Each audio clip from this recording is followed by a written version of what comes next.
What is going on, Mavs fans? Welcome into another episode of Mavs Latest.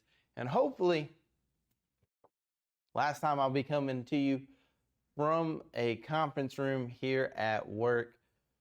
Man, these late nights, it is 12:06 right now, my time here in Central Time, so a little bit past midnight. And these long nights, man, they get even longer. Much like this season just seems to get longer and longer for Mavs fans as we search for any signs of good. That'll be one of the things that we're going to be getting into is some of the press conferences that we've been hearing as of late from Jason Kidd, amongst others.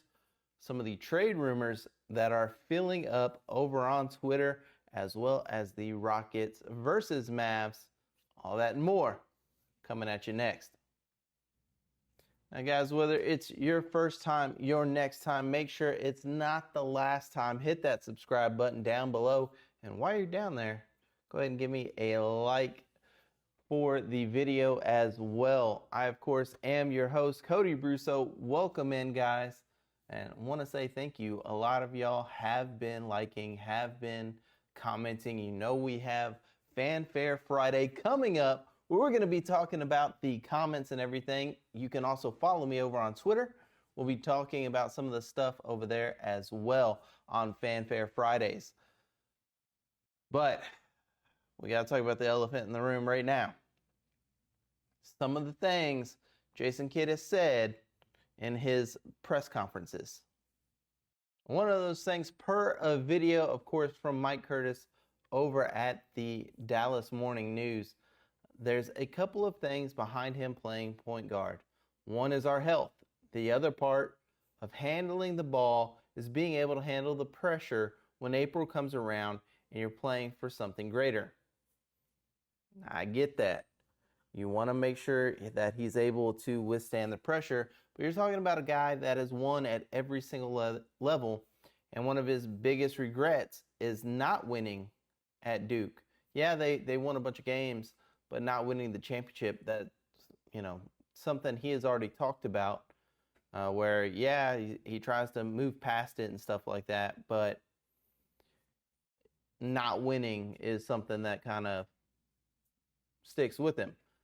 He wants to try and make Flag feel uncomfortable as well. And honestly, if you're asking an 18-year-old kid to play out of position and play a position that he's never played before, I would say, yeah, that's going to make you very, very uncomfortable. Now, the other thing that he did say at a different time is we just can't wait to get Kai back at some point. Hopefully, it's in the year 25, not 26, but we'll see what happens. Kai is going to be a perfect fit with Cooper Flag.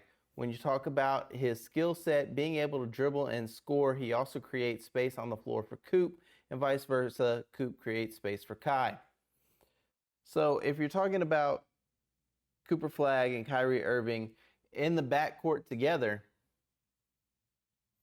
you're telling me this whole talk of Max Christie versus Klay Thompson, it's all going to be a moot point, because if Kyrie and Coop is your backcourt, I'm assuming Coop is going to be your shooting guard. PJ will be your small forward. That means Max Christie and Klay Thompson will both be coming off the bench. So Kyrie at point, Coop at shooting guard, PJ Washington at small forward, AD at power forward, and Derek Lively at center. If we're all healthy, we're calling a spade. That's a pretty good lineup. Problem is, AD, aka Mr. Glass, can he actually come back and be healthy? Kyrie Irving, we haven't seen what he's going to be able to do coming off such a major surgery like the ACL, especially at this age. Derek Lively, you got to start wondering, is he maybe a little bit injury prone? And Gafford, we'll see how he syncs up with Coop and this team. I'm not pushing all my chips to the middle yet. We're not going all in. We're still going to be hypercritical about a bunch of things. And again, guys, It's Mavs fans for life. I got the damn logo tattooed big on my leg. This is going to be the team, ride or die, whether they fire Nico, whether they keep him. It is what it is. This is my team. This is y'all's team. This is who we decided that we were going to, hitch our wagon to, and it's who we're rolling with. But the expectation was, hey, defense wins championships. We went to the finals with Luka, and had we played a little bit of defense, we would have won the championship. So we're trading Luka for AD and Max Christie, and now we're a championship contender. We got lucky and got Cooper Flagg, got the number 1 pick. That has nothing to do with the team that we were promised. So, again, a lot of people are like, oh, man, Mavs fans crashing out. You damn right we're crashing out, because we were told that this was going to be a championship team. And we're being told that, no, it's not. We need to curve our expectations. Hell to the no. This is us holding the Maverick organization accountable for the things that they've done. This isn't us going after Cooper Flagg or AD or anything like that. This is us holding management accountable, because they promised us that the team that they were building was a championship squad. So that's the way I view it as. I'm sure y'all have your own way of viewing it. Let me know what you think down in the comments. But that's the way I see it. It all starts with the front office, because this is, the bag of goods that they sold us. And we're just trying to have what they said we were going to have. Now, am I saying that we need to rush Kyrie back and he's got to come back and play? Oh, my God. And we need him back right now. No, that's not what I'm trying to say. I don't feel like that's fair to him. And honestly, that's not healthy for him as well. If he is able to come back by Christmas, awesome. Love it. If we're, 5-10 games under come Christmas, maybe we need to have the conversation of, let's maybe hold off for a little bit on Kyrie.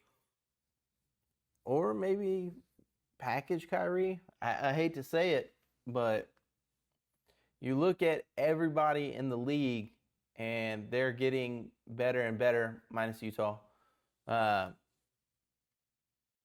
But every team is trying their best to step up their game, minus Sacramento.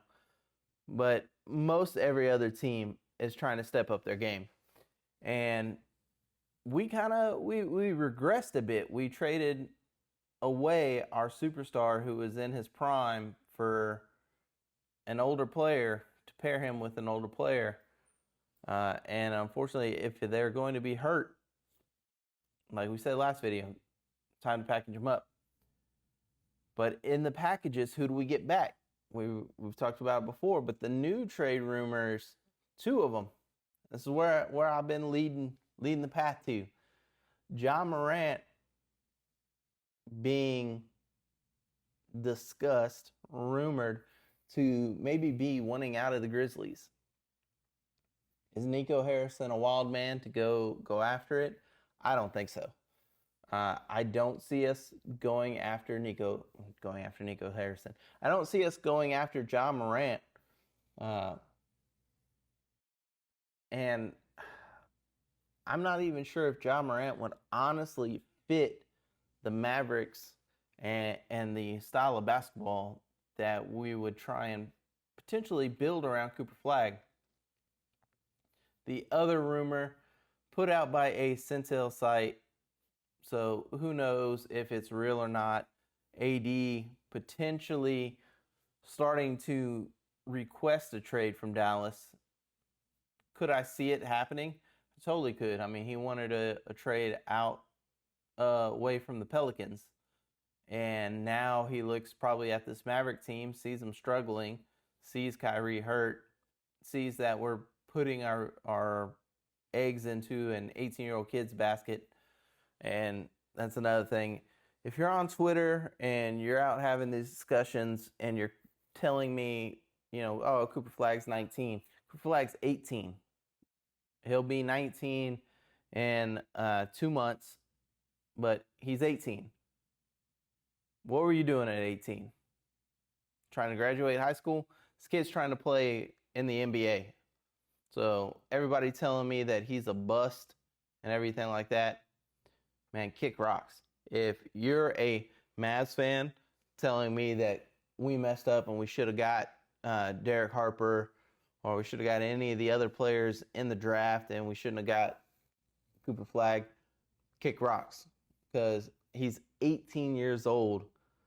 He should be preparing to graduate for high school, and instead he's trying to run point, a position he's never ran, because Jason Kidd keeps wanting to experiment, and the guys that were supposed to be the head of this team, and AD and Kyrie, are both hurt. So the rumor mill is churning. Is AD going to be out? Maybe. Are we going to go get Ja Morant? I highly, highly doubt it. But those are things that are being talked about. Again, over on Twitter, people saying that Cooper's a bust. We're 6 games in and he's 18. Shut up. Seriously, just shut up. I can't be more blunt about it. If you're saying Cooper is a bust, you're an idiot, and shut up. One guy that is not a bust is Kevin Durant, who is honestly starting to find his place with this Rockets team, and they are starting to gel together. Of course, they lose their first 2 games against the Thunder and the Pistons, but then they beat the Nets, the Raptors, and the Celtics, putting up 137, 139, and 128 points. Now, the reason this is important is, of course, that's who we're about to play.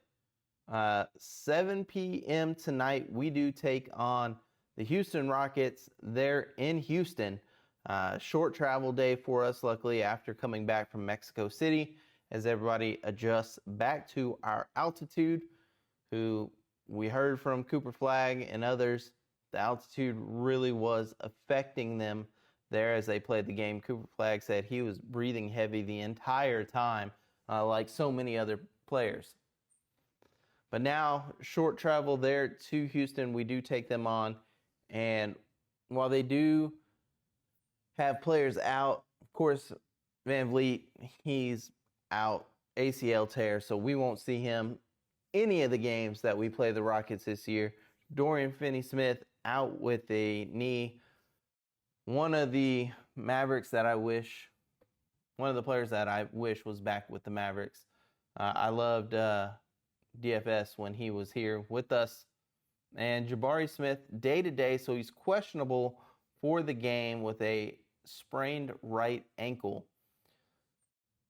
But these Rockets, man, this roster, and especially the way Kevin Durant has been playing lately, it's hard to see a world where we are going to pick up the win against them. Kevin Durant, Clint Capella back with the Rockets.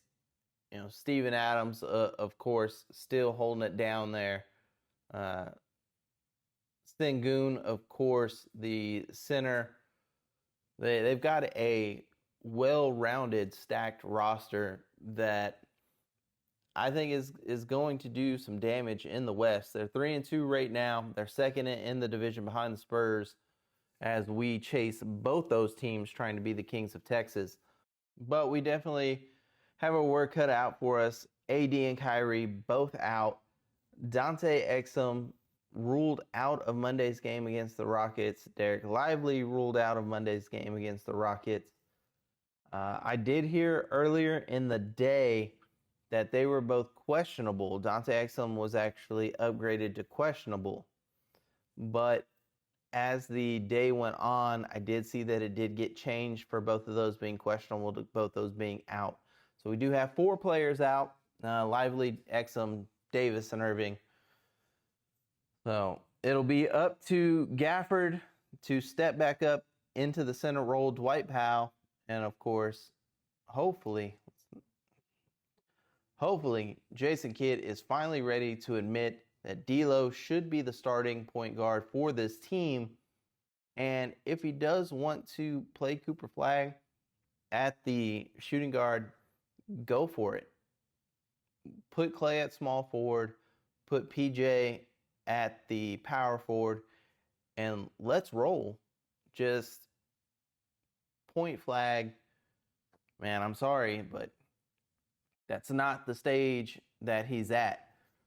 Maybe next year, hell, maybe at the end of the year, but not right now. I feel like you're being detrimental to the growth of Cooper Flagg. But let me know what you guys think with the players that are out. Do we stand a chance against the Rockets? Do you think we'll be able to squeeze this one out?